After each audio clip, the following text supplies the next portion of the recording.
Makanya di sini di akun SSCSN kita, setelah kita itu melakukan mengakhiri proses pengisian DRH, di sini ada tampilan unggah ulang, teman-teman. Kalau misalkan kita melihat pada jadwal, saat ini adalah masa-masa usul penetapan nomor induk P3K setelah teman-teman melakukan pengisian DRH NIP3K. Usul penetapan NIP3K ini berlangsung mulai dari tanggal 15 Januari 2024 sampai dengan tanggal 13 Februari 2024. Nah, berikutnya di sini nanti akan terdapat yaitu proses ya, mekanisme usul penetapan nomor induk P3K mulai dari tahap pertama hingga tahap final. Nah, selanjutnya di sini di akun SSCSN kita, setelah kita telah tuntas untuk melakukan pengisian DRH NIP3K, ada tombol upload ulang. Tentunya ini nanti akan ada kaitannya dengan proses usul penetapan nomor induk P3K.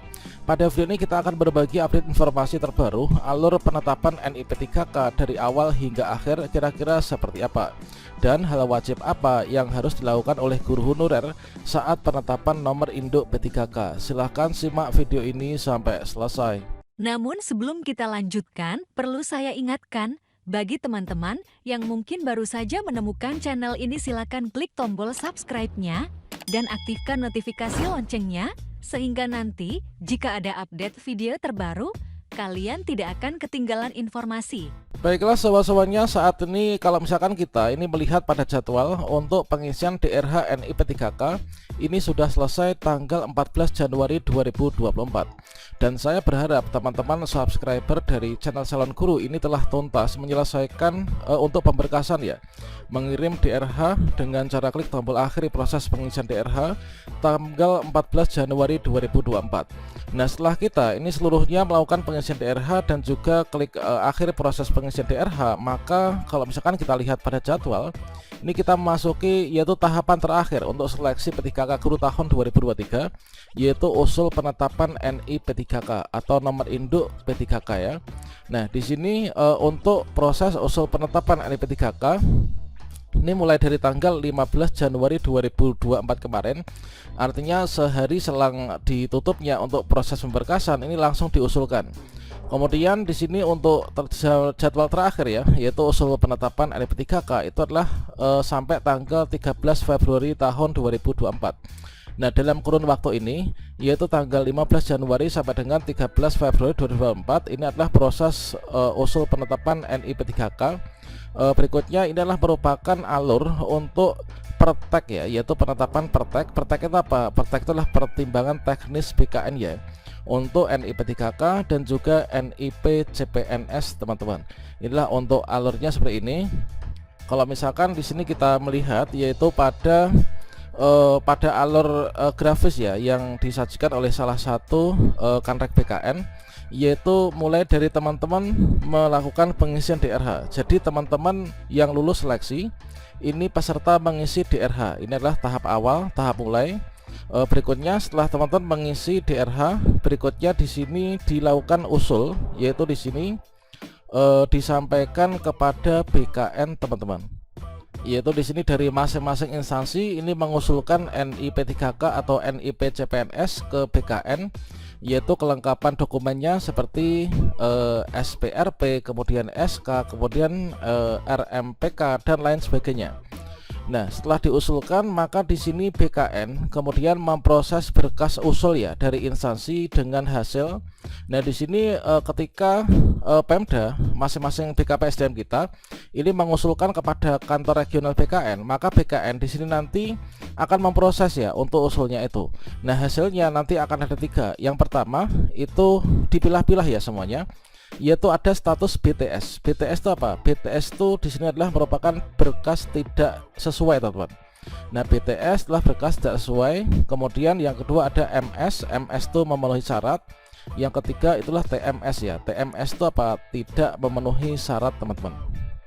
Dan selanjutnya setelah dilakukan proses verifikasi ya dari kanrek BKN, maka berikutnya khusus untuk teman-teman yang pertama yaitu yang BTS, artinya berkas tidak sesuai, maka berkas tersebut itu dikembalikan ya. Berkas yang tidak sesuai ini berkas usul yang di sini dikembalikan ke instansi untuk selanjutnya dilengkapi.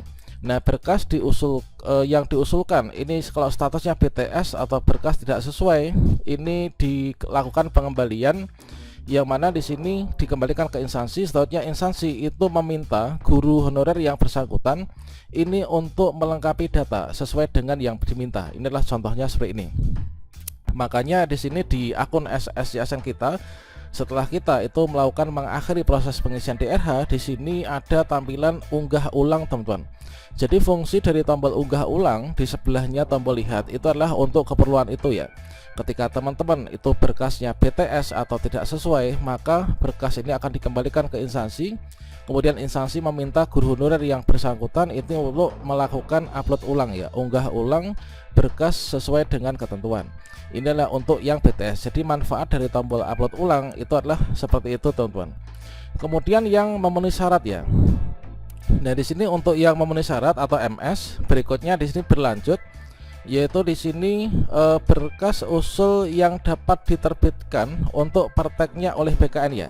Kalau misalkan berkas kita ini memenuhi syarat, di sini nanti usul kita ini dapat diterbitkan prakteknya oleh BKN. Nah, selanjutnya instansi itu menerbitkan SK setelah mendapatkan praktek dari BKN dan selesai. SK nanti akan dibagikan. Sebaliknya kalau misalkan kita TMS ya, TMS itu apa? TMS itu adalah tidak memenuhi syarat. Nah, berkas usul yang TMS tidak dapat diproses praktek NIP3K atau NIP CPNS, teman-teman. Jadi kalau misalkan di sini ada 3 status, di sini yang paling lancar itu adalah kira-kira kalau misalkan berkas kita itu MS ini langsung ya. Jadi kita diusulkan berkas kita sudah sesuai semuanya, memenuhi syarat, kita langsung di sini lanjut akan menerima SK setelah nanti praktek BKN diberikan oleh BKN kepada Pemda kita.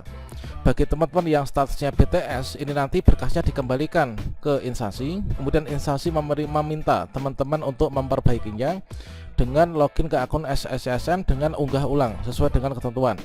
Kalau misalkan berkas kita ini TMS, maka kita sudah nggak ada yang bisa dilakukan lagi ya. Kita nanti akan gugur dalam pemberkasan ini, teman-teman.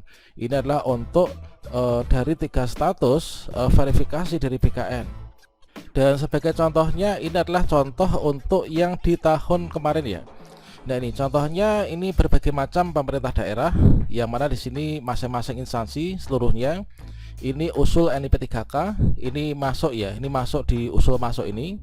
Kemudian setelah usul masuk dari sejumlah ini, maka berikutnya di sini dilakukan proses verifikasi. Nah, proses verifikasi ini nanti akan lambat laun berjalan, yaitu setelah diverifikasi nanti akan ada yaitu status BTS, TMS, kemudian ada yang ACC. Nah, BTS ini nanti berkasnya akan dikembalikan ke instansi. Kemudian instansi meminta guru honorer yang bersangkutan untuk memperbaiki berkasnya dengan cara unggah ulang pada akun SSJSN masing-masing. Kalau TMS ini nanti kita nggak bisa lanjut lagi ya. Nah, kalau misalkan semuanya sudah selesai, termasuk yang BTS ini sudah diperbaiki sesuai dengan ketentuan, maka akan bersama-sama dengan yang MS ini masuk di bagian ACC. Nah, di bagian ACC ini nanti kita akan sudah yaitu siap ya untuk diterbitkan SK-nya. Nah, setelah kita mendapatkan praktek BKN, maka itu sebagai dasar untuk pembuatan perjanjian kerja dan juga SK P3K. Nah, semoga saja proses penetapan NIP3K ini kita sukses dan lancar. Nah, teman-teman jangan sampai lupa untuk selalu memantau di akun SSJSN masing-masing manakala nanti ada perubahan yang harus dilakukan. Dan juga mantau di grup kabupaten atau kota ataupun juga di provinsinya yang sudah disediakan oleh BKPSDM. Dan juga memantau HP masing-masing ya, entah itu WhatsApp maupun juga SMS atau telepon. Manakala nanti berkas kita BTS, kita segera bisa menyikapinya. Oke, demikian, semoga bermanfaat. Wassalamualaikum warahmatullahi wabarakatuh.